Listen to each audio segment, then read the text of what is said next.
As we always do right about this time, we like to have my man J period T period is silent always come with what we know and love as suck shit. So I was thinking, Uh-oh. because we up in the summer, and it hit me last night because the Ghost of Lebo, he going on vacation. We was all talking about different vacation plans we had. So I was thinking, like, what if like relationships or people were vacation packages? Okay. So I was thinking like one would be what I call the salt and sand niggas. Okay. So the salt is that person that's around you all the time, or the person you with that no matter what you say, they throw salt in the game, right? They always got something negative. That your homegirl ladies, that when you meet a guy and you like him, and she goes, well, you remember what happened last time, girl, be careful, right? Because she ain't got nobody. And then you got the sand ones, okay? And that's like the brother that throws out the sand and does a little soft shoe and tap dances for all the women. He's the dude that's at happy hour with 5 women, right? And he's the guy there, and you know he not smashing nobody, Just buying drinks. right? But he's the guy that when you talk to your lady, she always refers to him. Well, not all guys think like that. I was talking to Greg, and Greg said, so he's the moisturized cosign on everything, right? Okay, so the other one I was thinking about was I call them first class coaches. Okay, so these are the people you about to get on the plane. You got a ticket in first class, right? And they tell you, okay, when you get up there, they're gonna have some warm towels. Okay, that's to wipe your hands. Make sure you don't get too loud for the white folks. You don't want to show out this, and that. And you be like, oh, you hopping on the plane with me? No, I got a flight on Spirit 3 hours from now. I'm going from LA to Oakland. It's gonna take me 8 hours. It's only 13 stops. Might as well take the bus. And then the last one is what I call the all-inclusive, okay? Okay. Now, see, that's the guy that the women say they want, right? He's got it all. But here's the thing about those all-inclusive vacations. They dope because when you get there, you ain't got to worry about nothing. But you know you got to pay that price up front. It's a pretty penny. In most places, you got to pay it 30, 60 days in advance. You just can't stroll up to the counter and drop your money down at all-inclusive. They got to know you paid the fee up front. So that's my message to the women that go, I can be cooperative if he does this, and this. No, this is all-inclusive. You got to pay that fee up front. Oh, the brother, I'm going to get my stuff together, man. If all this falls into place. No, my brother, you got to pay that fee up front. Vacation package niggas is on some sucker shit. So it's not like, you know what I mean, like saying nigga, like people mistake me for as I walk into 7-Eleven. No, Not that- you're not not gonna that be on no watch list, no colors associated. Okay, just making sure. Orange alert, little orange alert. Because I got to know that, the hair has gotten straighter and thinner, and it's problematic. People keep coming up to me speaking jacked up Oh languages. my God. There it is. Sucking shit.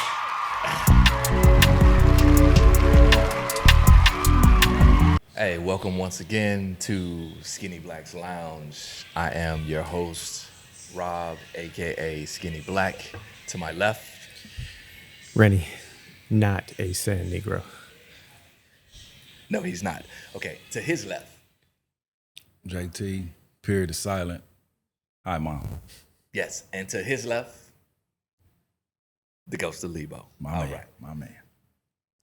Actually, he's on vacation. Yeah, clear waters, Yeah.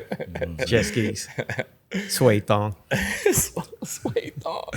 Oh shit. He's chilling. Got a yeast infection. Can you get yeast infection from suede thong? Yeah, I would assume so. I would hope so. Okay. If You you get did, this joke. you would deserve one if you had it on.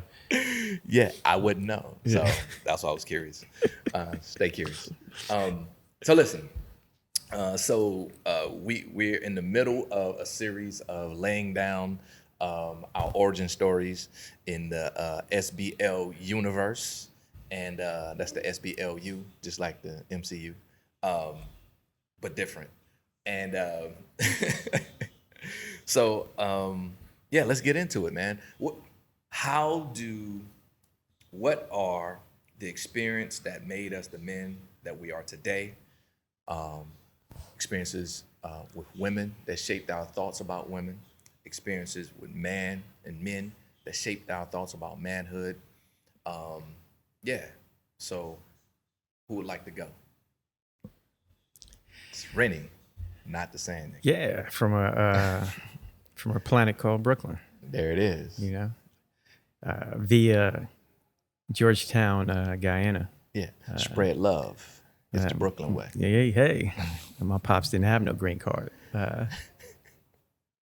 Full on illegal immigrancy here during that influx post civil rights. You know. There it is. But There it is. both grandparents on both sides were from Guyana.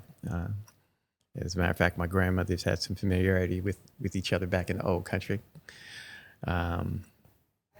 So as you look at it, you're shaped by that Caribbean ethic that comes in and trying to establish yourself here, coming from the third world country and the extreme poverty that existed in these places, specifically in fact that it's not a tourist state, you know, not like Jamaica or one of the other islands where you have this commerce there and this industry. So when you coming from here, from Jamaica, from Guyana, you're coming from nil, you're coming from nothing.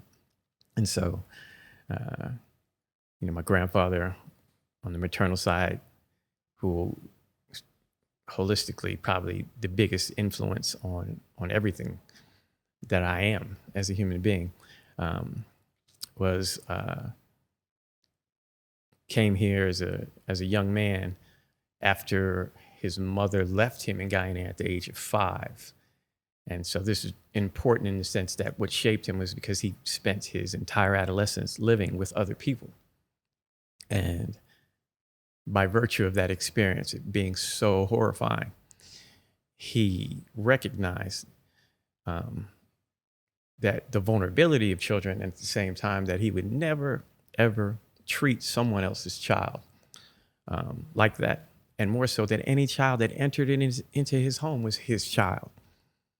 And so that is how that's what shaped him. That's what shaped his existence. So as he started to have his own children, 11, and then I think at the time, Never met a condom he liked. yeah, Guyana, bust a nut. yeah, his 11 children, him and his wife, and any other child that came into their household, their friends, his nieces, his nephews, any other child that came into his house was his child. Period. Dope.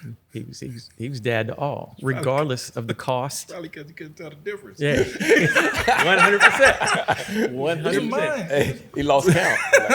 Whatever. There was a point where he was going to shut it down after kid 5. He came to my grandmother and says, "Hey, man, it's rough out here, man.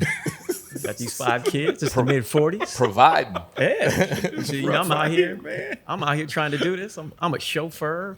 You know what I mean? I'm a plumber's assistant. I'm doing all these things, and we gotta figure something out." And he says, "Man, we gotta do something, man. We gotta, man, maybe abstain." I got 13 job mine. Yeah. And he said, man, he said his piece, like, "Yo, man, this is too much." He turned his back, and over his ear, it was the iron. What? The old school ones that old you had to school put heavy on the one? oven. Oh yeah, I know that. You know what I'm saying? Like the old curling iron, but the iron that you had to yeah. actually sit, like the Monopoly game joint. Yeah. You know what I'm saying? Flew by his ear. So 6 kids later, he got the picture. You know what I'm saying? He had an understanding that wife wasn't going for that. She was like, "Hey man, Factory's still open. if you ain't getting it here, where you gonna go get it then, Playboy?" You know what I'm saying? So via that, my pops fresh off the boat, meets my mother. Moms gets pregnant. As you do in those days with my older brother, you get married. You know what I mean? You get married. Yeah. And that's what they do. Not necessarily a nuptials made in the complete synergy of commonality of experiences together, and we decide we're going to take this journey. You you do what you have a child, and you have a child on the way, man. You step up and you do what you need to do.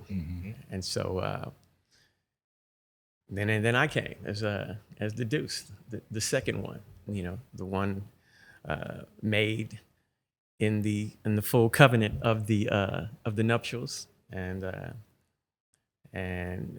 from there it was a little bit of a deterioration of the relationship, to the point where by the time my next brother came around, that it was done, it was done.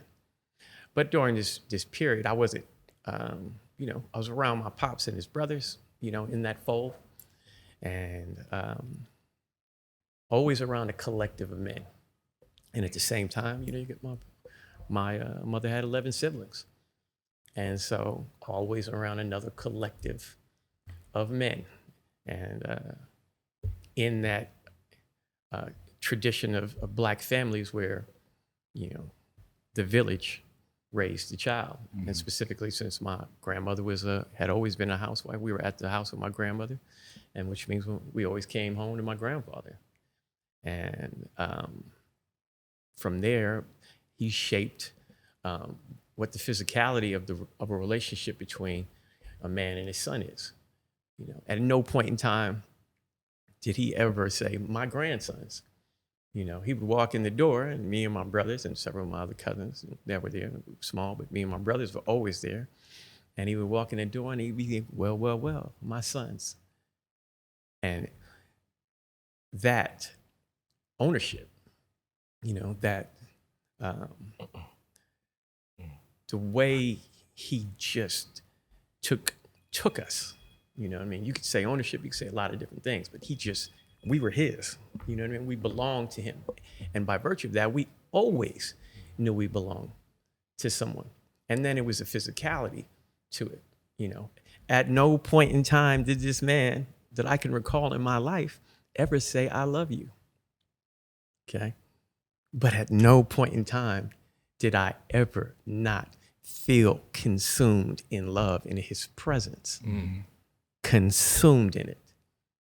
He was the embodiment of it. Everything that I do and every movement that I have, even with y'all, is based in love infused into me by him.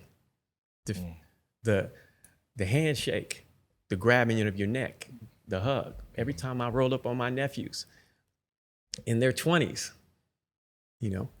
without any hesitation or anything like that, they know there will be affection, physical affection. I don't have to say, come give uncle a kiss. They're going to come kiss their uncle. And by virtue of that, my uncles, all of them had it, the physicality in it. And like I said, no I love yous, no conversations, but all the movement was made in love, even them whooping our ass was steeped in love. And never, no point in time did I think that there was some element of cruelty or anything like that. It was gratuitous or anything like that. Everything was created under the auspices of love. And with this love, this love had conditions and expectations that came with it. And expectations are a good thing. Expectations aren't a bad thing.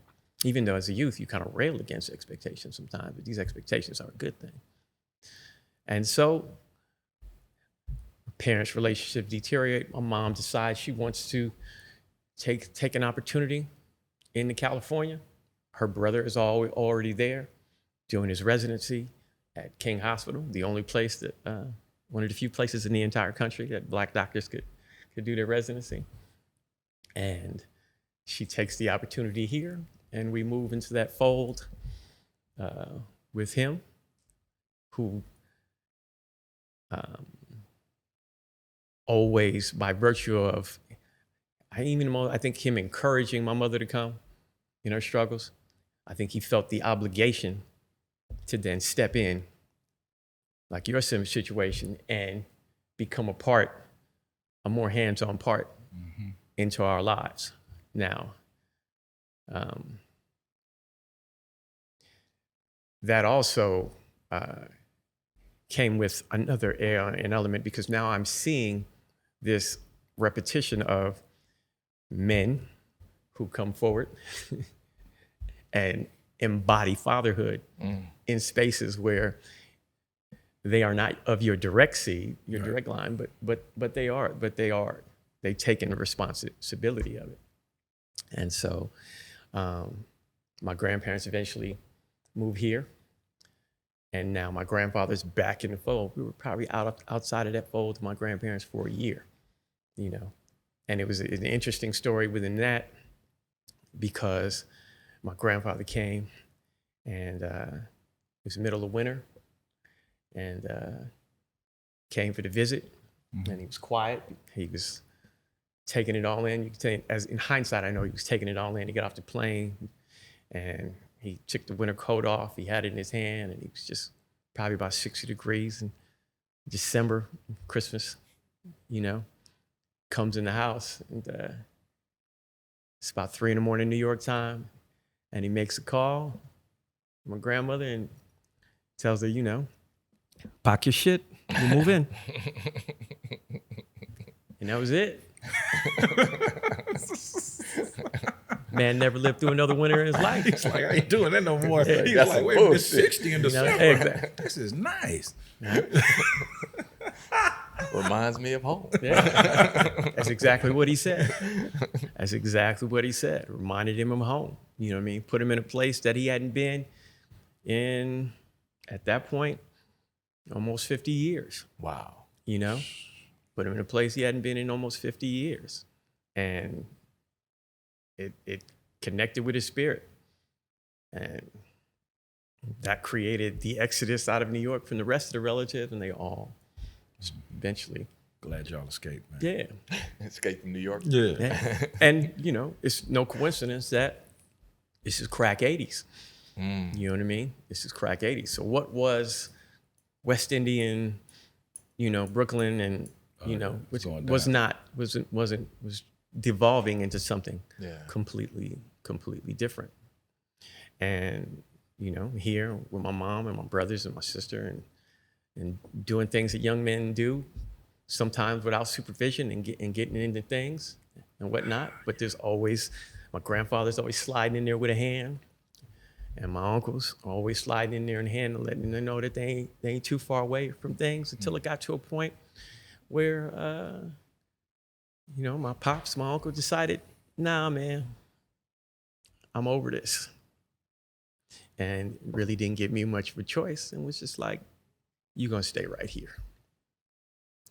And it wasn't tender, you know what I mean? It wasn't a conversation, you know. You mean he didn't ask you? No, man, it wasn't no ask. Oh, okay. There's no ask in it. He didn't care how you felt about it? No, man, he didn't care how I felt. He So didn't you even mean care your- how my mother felt You about mean it. your feelings didn't matter? Did not matter at all. Oh my God, no violins played in the background. He didn't even care how my mother felt about it. Wow. He's Sounds like some manhood to me. he's like, Nothing to do. yeah, this is the go. And this is what we're going to do. I know you guys, other brothers and things like that, but we're going to work all this out. But at some point, we need to right this ship in this very specific way. And so, by virtue of that, you know, put me right back close to my grandfather again, because they lived right around the corner. And so now I'm back in that fold. And like I said, it's understanding that treating the child like, when they're in your space, like they're your own. And there's no half-ass in that. You know what I mean? There's like, these are my sons, and this is my nephew, or these are my sons, and these are my grandsons, and these are my neighbor's sons. No, man, it's just your home. It's just family. They belong to you. Exactly. And so by virtue of that, we went out into the world and we embodied that same thing. Hey, if this is family, then this is how family operates.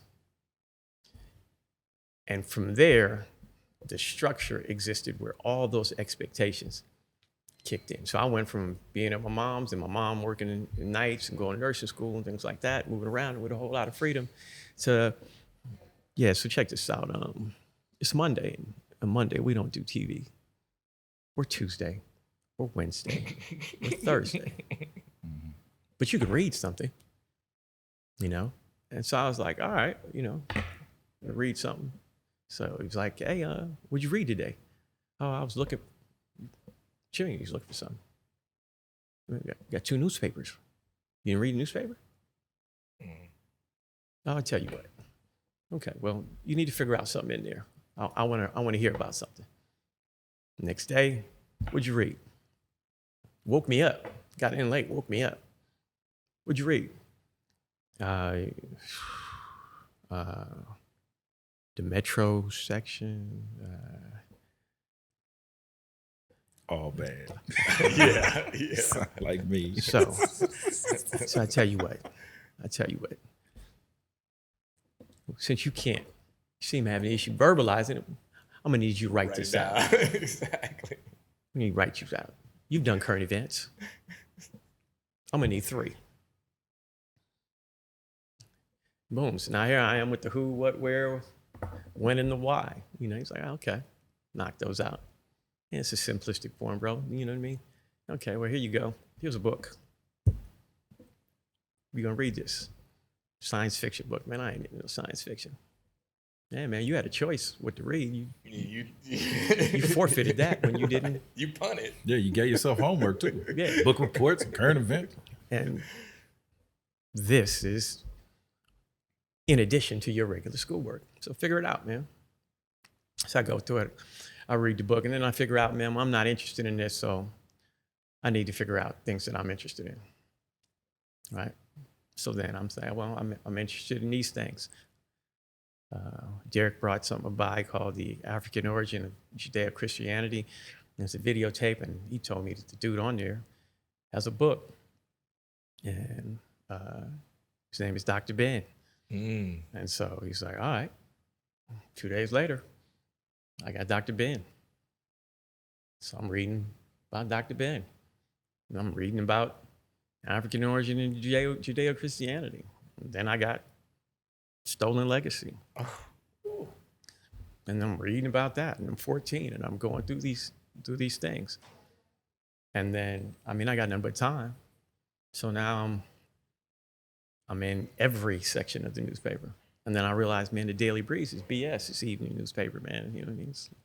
I need to mess with this LA Times stuff in this international section and things like that. So now I'm devouring the newspaper section by section. And I'm like, man, the Metro is just stories about murders and things like that. And there's no development. And I know, you know, and it always seems to be about black people killing black people. Yeah, I don't want to read that, man. So now I'm reading about politics and Israel and things like that. And then find myself in these spaces where I'm talking to teachers and I'm questioning things and they're really not feeling the line of questioning. Hell no, they not. That's coming into play. Because they didn't read the paper. Right. So I'm thinking like, you know, why are you afraid of questions? You know, when I go home, I get asked a million questions. You know, as a matter of fact, man, he's most enthused when I have the level of questions. Yes. Now, our conversation goes from being a fully directive conversation to be an interactive, interrogative conversations where now he's asking me questions and fleshing things out. And then I'm posing the same questions to my grandfather and realizing, man, this cat with the barely elementary school education is really, really well read. Autodidact. And I'm like, I mean, now I'm starting to understand, like, perspective-wise, like, why he's able to move and interact the way he does. He's a handyman. And then I start to learn about, you know, wait, when he was working at Variety back in New York as a child, I always thought he was the engineer, but they had him as the custodian.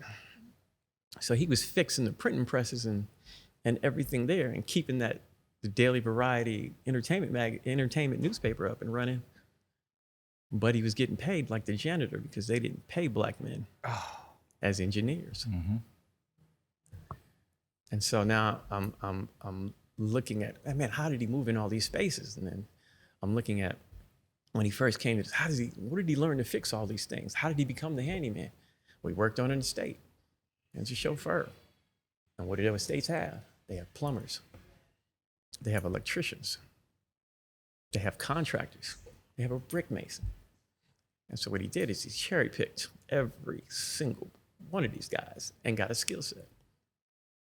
And so all his little side gigs that he was doing when he was working for Daily Variety of this handyman sort, those are all things that he had coupled together while he was in service of these people on this estate. And so that was all these little things that he used to do to support his family.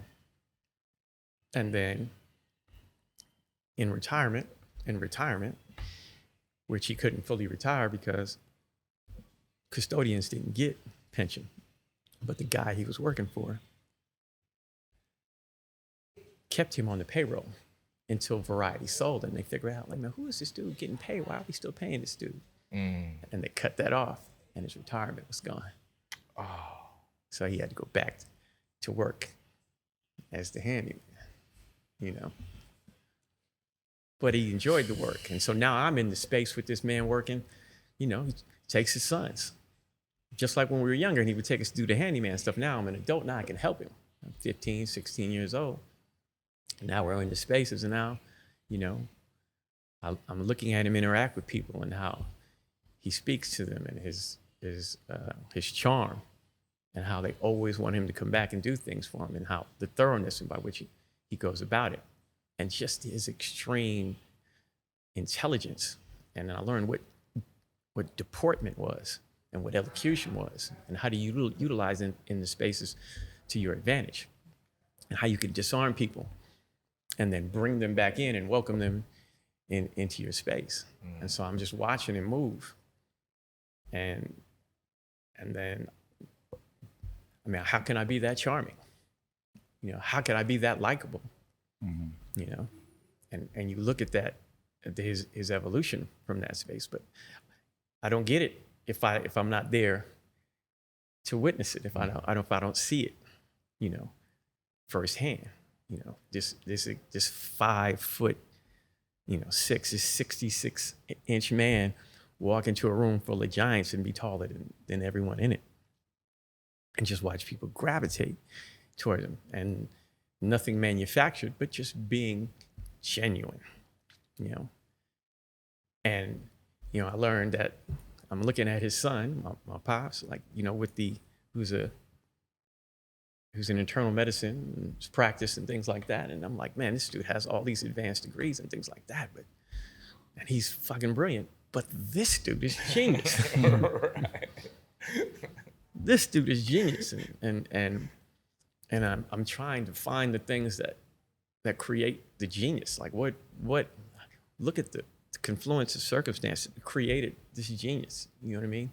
The mom leaving in Guyana when he was 5, and then they're sending money back to Guyana for each child every couple years. And since he's the youngest, he's going to be the last one to go. And he would only see his mother every couple of years when she would come back. And, you know, the angst of a young boy wanting to see his mother because his father had died. See his mother and looking forward to it. And then one day comes back and she's dead. You know, they come back to bring her back to bury her. You know what I mean? But then his brothers and sisters are there to bring forth and finally get him to this country. So you look at what that shaped in him, the reverence to his mother for the sacrifices that she made in order to get her children into this country. And then him seeing his wife while he was still in Guyana and then saying, I'm gonna marry that woman. And then when he catches her here, that's what he does. Finds out she's here and he marries her. And they create that union. Those 11 children, those 60-something grandchildren. It's called Me Too now. Yeah. 100%. 100%. That's straight hashtag. 100%. And, you know, and her ability to be at home and raise 11 children and then raise all of those grandchildren coming there too there also. And that net created by his work, and then by virtue of that support they got when they were older from my pops, stepping in there and taking care of that household when he was like 40, you know? So he's got his children he birthed. He's got me and a couple others, not to mention the kids that we brought into the house with us that didn't have nowhere to go, that stayed there. And then he's got his parents' household that he's taking care of. And my grandmother's steadily bringing in more babies. Y'all niggas live in Motel 6? Yeah, and that's what he was saying. But he's out there and he's breaking bread. We'll leave the light on. Exactly. And he's breaking bread. He's taking care of the space. Bunk couches. So when it came time to like, when I had to do something in my, I'm in college, we out here getting at these frauds, and, you know what I mean? At this cabin dance at USC in Annenberg, I just met a bad one, you know what I mean? Yes, sir. Yep. And I'm coming in at 3 a.m, but I got to go work at Rouse at 6 a.m. And this cat is wondering why I ain't up on time to go ahead and handle that business, because I sure get up and I handle business, you know what I mean? You had a place to come home to, Playboy. You know what I mean? So I don't see why you can't get up on time and shuffle yourself up the street and bag them groceries and take care of that for that money that I don't get to see, as he would tell me all the time. That's your money. That ain't mine. Yeah. So all these things create this air of responsibility and certain things that shape you, And I've told you all about the one particular incidents where one of them late night parties, and I'm slipping out, I realize this cat is awake, and I'm trying to slip out and get to work, you know what I mean? And, Trash cans. Yeah, man, trash cans. Trash cans are full. And he was like, hey, man, why the trash cans full, man? It was trash day yesterday. And I was like, oh, man, my young brother didn't pull him to the curb. And he was like, man, that's not what I asked you, man. You know what I mean? Like, I was like, well, they didn't take him to the curb. And he was like, well, that's your responsibility to make sure you take him to the curb. I was like, man, I woke him up. What you mean you woke him up? He's like, hey, man, what do you do? And I was like, huh? So what do you do? What do you do? Why are you here? I said, well, I'm about to go to work. He's like, no, man, that's not what I asked you, man. Yeah. What do you do for me? And I was like, well, I'm in college. My grades at the time were good. He's like, no, man, you do that for you, man. I got a college degree. I got several. That's for you. I said, well, I work and I go to school. He's like, no, man, that's your money. I don't see it. What do you do for me? And I didn't know how to answer any of that. Because you wasn't doing shit. like all of us. Yeah. And I was confused. Answer. I ain't doing shit for you. I was confused. Just thoroughly confused. And I could see the frustration growing in his face as he's moving and maneuvering the trash. And there's some other extemporaneous stuff that I had in there, man. My buddies had some beer, and they put the beer back in the box, and they had put it on the side of the trash can. You know what I mean? And I'm thinking it was neat. So he says to me, he says, hey, man, you know what? He said, hey, man, and I could see it. He says, man, I don't like you. And I was like, wow. Huh? He said, I don't like you, man. I love you, but I don't like you, man. You don't do likable things. And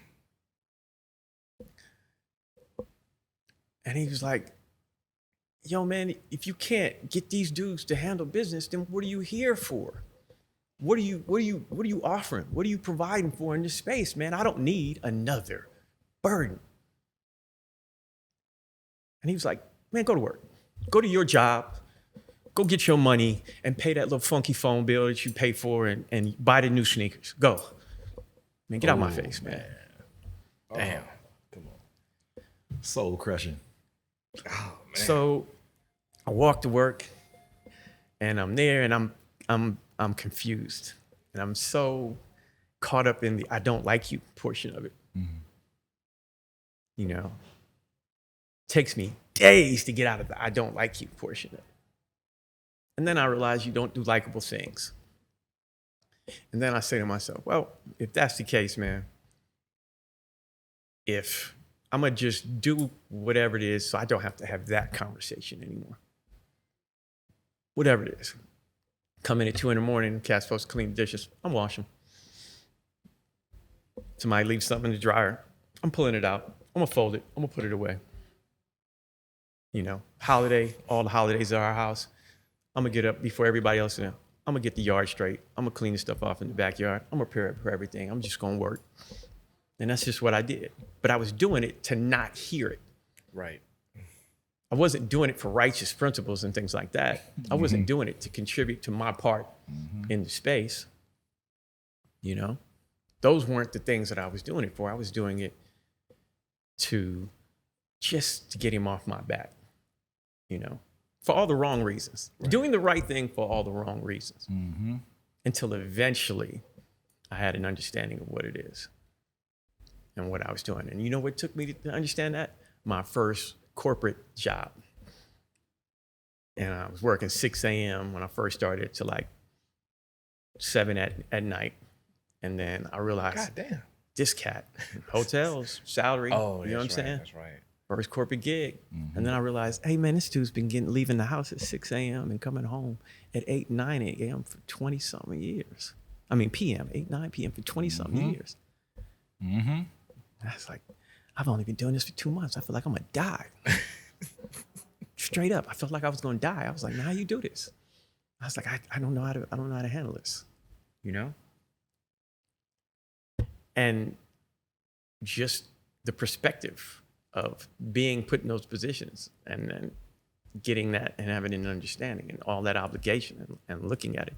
And so, you know, as I started to move out into the world as a man, I realized it's my obligation to father every single boy that I come across the same exact way, regardless of the circumstances, regardless of whether they want me to be it or not. I'm gonna create these expectations and you're gonna choose to rise to these expectations or you're not. But you won't be able to say that Rennie allowed you to slack, you know? So when he was coaching and I was coaching with him, you know, I was infusing the same love and the same expectations and the same energy that my grandfather infused into him and he infused into me and collectively we put together, you know? And I remember one of my buddy Darren Early saying, man, I got all these daughters, man, I need to come out here and they need husbands. So if I don't get out here and try to make some husbands and make a difference with these young men, then what am I? And I was like, man, I've been doing that for years. He just get codified and put some nomenclature to what I've been doing and what that man plan that my grandfather and my pops created a long time ago. He also had a plan for his daughters to have husbands. Definitely. This thing on? No, sorry. Yeah. So that's my rant. Couple things. First of all, thank you. I appreciate it. Oh my God. You used the word because you know some of y'all gonna be confused because you used the word interrogative, and they gonna think that's a cutoff of the "Don't Be Cruel" Bobby Brown album. Yeah, it's my interrogative. Prerogative. You know what I mean? It's my y'all interrogative. Google that. What I find interesting, a lot of the story, but when you were talking about the uncle with the degrees, and then grandfather, and your grandfather that could command a room, I think that sometimes with us, you got to get your education, and we fall in love with the degree. So many of our degrees don't mean anything, but we don't go on the spiritual. We don't go on the self-education journey. Right? It's the books that you choose to read, not the assignments that you had to do. Right. That will make you. Those experiences. So when you saw your grandfather, you saw a whole life walk into a room. And wisdom and experience. And you can't go study that. You can't go, they don't teach that at USC or UCLA. Got to witness that. You can't pay for that. That's a life lived, right? And that's also a testament to manhood, and you saw it in action. So I'm just, it's not really a question, but just I felt that, that particular thing, it just touched my spirit. You know, and the interesting thing about him is how he owned blackness and not. He would say, "Hey, man, you know, if you ever sent me to war in Guyana, you know, I could never go to arms against my origin, my country, you know." He says, "But understand that no matter how many times black people here ridicule my accent, I understand that I am still and singularly a black man, and that any time that judgment comes from them, it comes from a source outside of them, and they just may not be knowing it, and I can't blame them for their ignorance.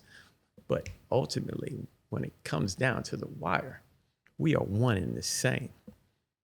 And so while I always held on to being Guyanese, the green, gold, and red flag and the whole nine, you know, and me and my brother being immersed in that from a very young age makes us the most complete accent doing, because it's all we heard all damn day long. "Rennie, hey boy, go clean that damn bathroom now," you know. All of those things. We always knew that we were inherently black men in this space where blackness, they don't want it. It's abhorred. And he knew that, and he understood that. So he never played that, you know, even though he had a country, you know, he said, "I left." For a reason too. You know? I was right there. Yeah, he telling you to clean that bathroom. You know? At the same time, my paternal grandfather left for the exact same, and stayed for the exact same reason. When they got their independence, and my grandmother left with my pops and her sons, he says, "Nah, man, we fought for this, bro. I own this crib. We got the British out of here. I ain't going nowhere." Two You know? different perspectives. Yeah, exactly. That's dope too. But he left one left in 30s, one chose to stay in 1960 something, and came here to visit, and was like, "Hey man, just send some of these sons down here to see me, send my grandsons down." But we fought too much for this right here, you know. Yeah. And so I understand that in itself, and the choices that were made within that also, you know. But it's all inherently African, and they never ever forgot anything about that. Yo, something that the thing that jumped out to me is probably similar to what you had, Jay. It's just another slice of it is the reading part, man. You know, that's self-education. You know, uncle with the degrees, pops is grandfather's smarter, right? 1000%. Because he read. Yeah. Because he was well read, right? He took the time to take all of these experiences and life lessons that other people who have done this shit before. I don't have to recreate the wheel. I don't have to reinvent the wheel. I can just read this shit and learn it. So I say that to say, I see that in you. I see that in you. And it just clicked to me, like, for me to you guys, that's my connection.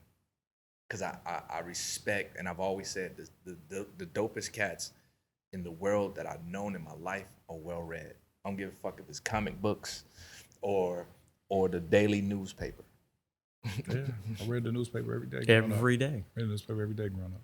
Mm-hmm. You know, side rant. Hold on, before you hit that rant, it was me and my mom, right? Mm-hmm. She in her room, I'm in my room. And so for a good portion of the time, I had my own little black and white TV. She was like, "Read, nigga." You know what I'm saying? My mom used to read novels in like 2-3 days. She'd sit in her room and read, and that was her entertainment. And so I sit in my room and I read till the Jeffersons came on. Till it's time for Carol Burnett. Yeah. You know what I'm saying? My mom read Harlequin romance novels. Hey, that's my mom, man. Yeah, my mom read them shits in 2 or 3 days, and it'd be a stack to stacks. So I know it just clicked to me today. Thank you, brother. That's my connect to you guys. Go ahead on your rant. No, all I was gonna say is one of the things that gets on my nerves is when people say, in my experience, how many billion people are walking the planet, and you gonna go on your trifling ass 27-year life. You ain't been out the city, but you go, well, in my experience, I never seen nothing like that. Wait a minute, hold up. You wasn't sitting at a lunch counter in Selma, but you know it was a civil rights movement, right? Yeah. But you didn't experience it. In my experience, as if you just like the most traveled. People kill me with that. That's an announcement of your limitation. Mm-hmm. That's all. Mini rant. I'm good. All right. Hey, there it is. Rennie's Oranges story. Thank you, brother. Mm-hmm. Appreciate you. A little long-winded. I apologize. Nah, not long-winded. Now y'all know why you can spell. Yeah, that's why you did extemporaneous. Man, you gotta put that underneath. I like that. I like that. It is.